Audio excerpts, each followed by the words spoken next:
तो पिछले व्लॉग में आपने देखा था कि मैं सब कुछ छोड़ छाड़ के आनंदी से अपने घर आ गया था, पर अब समय आ गया था आपल्या आळंदीला जायचा, म्हणून मी हे घेऊ की ते गोष्टी बराबर करायला सुरुवात केली. हम या भागदौड़ में लगत राहिली. उहे देख माय तुम्हा जैसे बैठ के चोकोबा के सिरियल देखत राहिली. माता पृथ्वी परिणाम में एश्य भावना भरता माम गंतु प्रेषितो अगर शेवटे सर्व नमस्कारम कृतम हम सौगमनाय निर्गतः.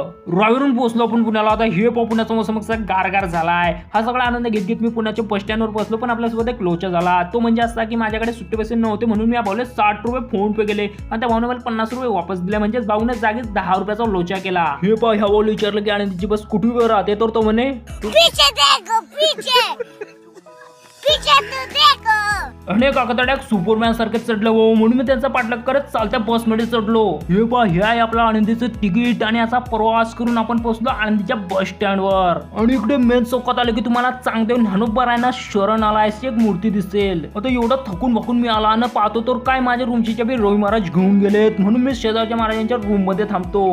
मस्तपैकी तयारी करून मी जातो माऊलीचं दर्शन घ्यायला. तुम्हाला भेटतो पुढच्या व्लॉग मध्ये.